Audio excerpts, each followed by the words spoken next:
Arrume a sua cama. Pequenas atitudes que podem mudar a sua vida e talvez o mundo. William H.M.C. Raven. Prefácio. Em 21 de maio de 2014, tive a honra de proferir a aula inaugural dos alunos de graduação da Universidade do Texas, em Austin. Embora essa universidade seja minha alma mater, eu estava preocupado com a possibilidade de, sendo um oficial militar cuja carreira foi definida pela guerra, não encontrar boa acolhida entre os estudantes universitários. Mas, para minha enorme surpresa, os formandos abraçaram minha fala. Percebi que as 10 lições que aprendi no treinamento das Forças Especiais da Marinha dos Estados Unidos, que eram a base do meu discurso, tinham um apelo universal. Eram simples lições que ensinam a superar os testes dos SEALs, mas que são igualmente importantes para enfrentar os desafios da vida, não importa quem você seja. Nos últimos 3 anos, tenho sido parado na rua por companheiros que me contam suas histórias, como escaparam de tubarões, porque não tocaram o sino, ou como arrumar a cama todas as manhãs os ajudou a superar tempos difíceis. Todos queriam saber como as 10 lições me inspiraram durante minha carreira. Este livro é uma tentativa de responder a isso. Cada capítulo oferece o contexto das lições individuais e traz ainda uma curta história sobre algumas pessoas que me inspiraram com sua disciplina, perseverança, honra e coragem. Espero que gostem. Capítulo 1. Comece o dia com uma tarefa feita. Se você quer mudar o mundo, comece arrumando a sua cama. Os alojamentos do campo de treinamento dos SEALs constituem um indescritível edifício de 3 andares localizado na praia de Coronado, na Califórnia, a cerca de 9 km do Oceano Pacífico. O prédio não tem ar-condicionado e à noite, com as janelas abertas, pode-se ouvir as ondas batendo contra a areia. Os dormitórios do alojamento são espartanos. No dormitório dos oficiais, onde eu dormia com 3 colegas, havia 4 camas, um armário para pendurar os uniformes e nada mais. Naquelas manhãs em que vivi no alojamento, eu pulava de minha prateleira e imediatamente iniciava o processo de arrumar a minha cama. Era a primeira tarefa do dia. Um dia que, eu sabia, seria cheio de inspeções de uniformes, longos períodos de natação, longas corridas, pistas de obstáculos e constante censura dos instrutores do SEAL. Atenção! Gritou o líder da turma, o segundo tenente Daniel Stewart, quando o instrutor entrou no dormitório. Aos pés da cama, bati um joelho contra o outro e me coloquei em posição de sentido quando o oficial se aproximou. O instrutor, inflexível e impassível, começou a inspeção checando a goma do meu cap verde para se assegurar de que aquele chapéu de 8 bicos estava crocante. Movendo-se de cima a baixo, seus olhos percorreram cada palmo do meu uniforme. Os vincos da túnica e das calças estavam alinhados. O metal do cinto brilhava como um espelho. Minhas botas estavam suficientemente polidas, de maneira que ele pudesse ver nelas o reflexo de seus dedos. Contente de verificar que eu satisfazia o alto padrão esperado de um aspirante do SEAL, ele passou a inspecionar a cama. A cama era tão simples quanto o dormitório, nada mais que uma estrutura de aço e um colchão de solteiro. O lençol de baixo cobria o colchão, e sobre ele havia outro lençol. Um cobertor cinza de lã bem esticado sob o colchão fornecia calor nas noites frias de San Diego. Um segundo cobertor estava primorosamente dobrado em forma de retângulo aos pés da cama. Um único travesseiro, feito pela Lighthouse Fort Blind, estava no alto da cama, perfeitamente alinhado com o cobertor dobrado nos pés. Esse era o padrão. Qualquer desvio nesse requisito poderia me levar ao mergulho, cair na água e depois rolar na praia até ficar coberto de areia da cabeça aos pés, o que eles chamavam de empanado de areia. Sem me mexer, eu podia ver o instrutor pelo canto do olho. Com um ar de enfado, ele olhou para a minha cama. Curvando-se, verificou os cantos dos lençóis e supervisionou o cobertor e o travesseiro para se assegurar de que estavam corretamente alinhados. Então, tirou do bolso uma moeda e atirou-a no ar várias vezes, para certificar-se de que eu sabia que o teste final estava próximo. Com o último lançamento, a moeda voou bem alto e caiu sobre o colchão com um ricochete. Pulou alguns centímetros para cima, suficientemente alto para o instrutor agarrá-la com a mão. Voltando-se para me encarar, o instrutor olhou dentro dos meus olhos e fez um aceno de cabeça. Nunca disse uma palavra.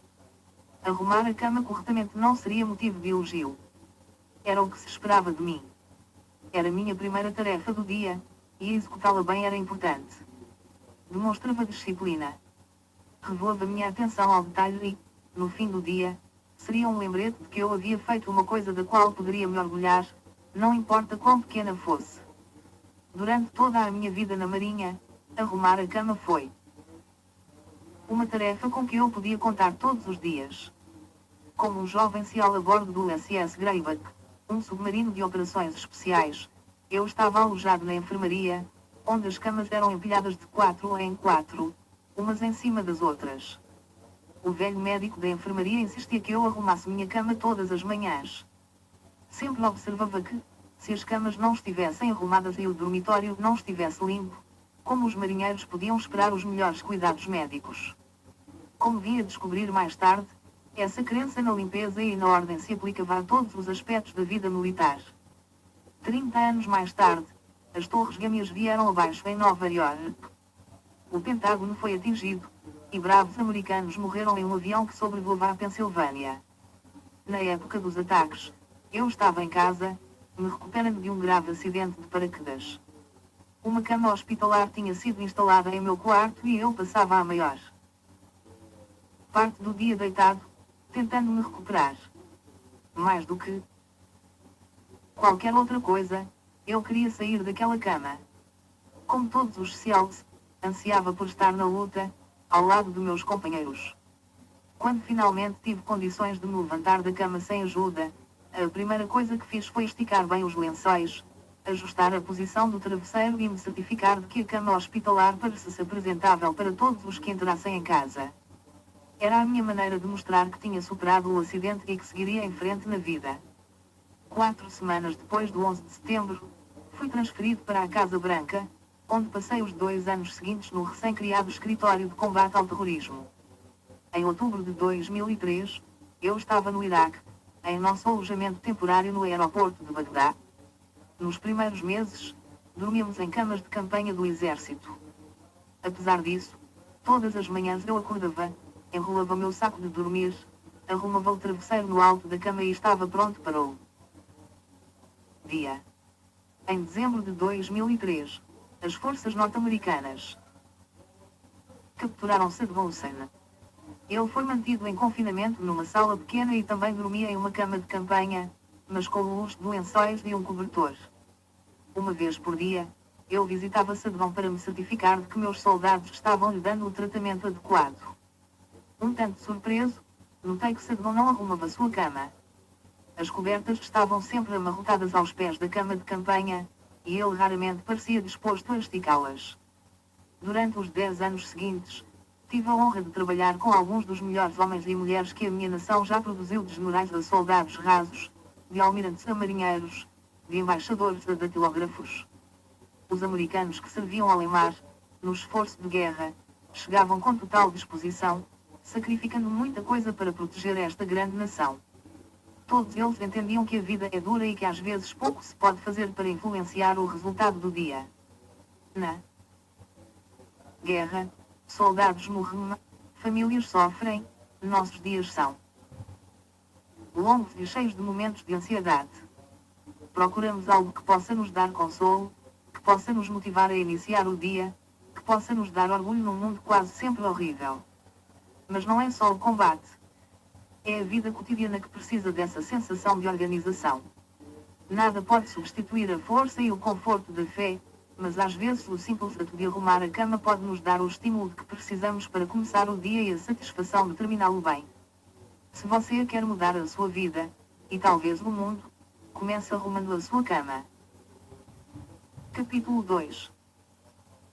Você não vai conseguir sozinho. Se você quer mudar o mundo, encontre alguém que o ajude a remar. No treinamento do SEAL, aprendi cedo a valorizar o trabalho em equipe e a necessidade de confiar em mais alguém para me ajudar a vencer as tarefas difíceis. Para aqueles de nós que éramos gerinos na esperança de nos tornarmos homens rãs, um bote de borracha de 10 pés era usado para nos ensinar essa lição fundamental. Durante a primeira fase do treinamento, éramos obrigados a carregar o bote para todo lugar onde íamos. Pegando-o sobre nossas cabeças, saíamos correndo do alojamento e atravessávamos a rodovia em direção ao refeitório. Corríamos para cima e para baixo nas dunas de Coronado, curvados sob seu peso. Remávamos sem parar de norte a sul ao longo da costa, batendo contra a arrebentação, 7 homens, todos trabalhando juntos para levar o bote a seu destino. Porém aprendemos algo mais em nossas viagens no bote. Vez ou outra, um dos membros da tripulação estava doente ou ferido, incapaz de se doar 100%. Muitas vezes, eu me sentia exausto depois de um dia de treinamento, ou abatido por causa de um resfriado ou de uma gripe. Nesses dias, os outros assumiam a responsabilidade. Remavam com força máxima.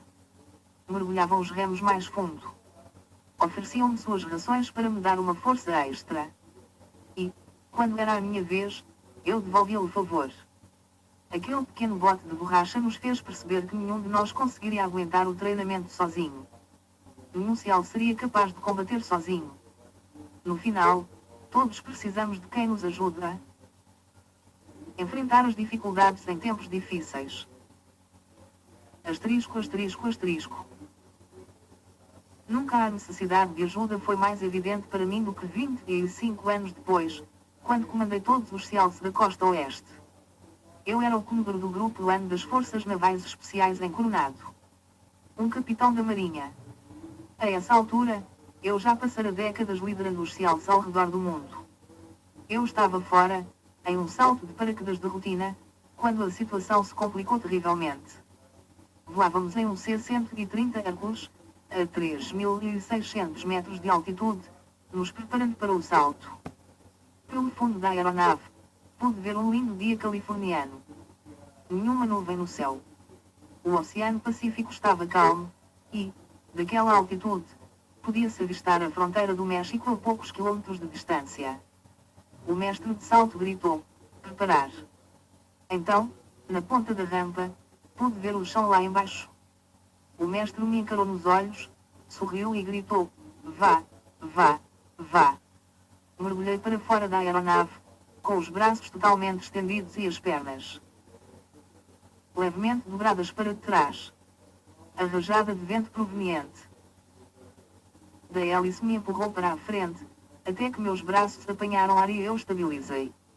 Verifiquei rapidamente o altímetro, para ter certeza de que não estava girando, e depois olhei em volta, para me certificar de que nenhum outro paraquedista estava perto demais. Em 20 segundos, eu tinha caído a uma altitude de 1.700 metros. De repente, olhei para baixo e vi que um companheiro tinha deslizado por baixo de mim e interceptava o meu caminho em direção ao solo. Ele puxou a corda do paraquedas, e pude notar o paraquedas piloto liberando o velame principal da mochila. Imediatamente, apertei os braços dos lados do corpo, forçando a cabeça para baixo na tentativa de escapar do velame que explodia. Tarde demais. O velame explodiu diante de mim como um airbag, me atingindo a 190 km por hora. Meu corpo ricocheteou e rodopiou, fora de controle. Quase não senti o impacto. Por alguns segundos, rodopiei freneticamente, tentando recuperar a estabilidade. Como não conseguia ver o altímetro, não sabia a quanto eu havia caído. Instintivamente, alcancei o cordão do paraquedas e o puxei. O paraquedas piloto se soltou do pequeno bolso nas costas da mochila, mas se enrolou em minha perna enquanto eu continuava caindo em direção ao solo.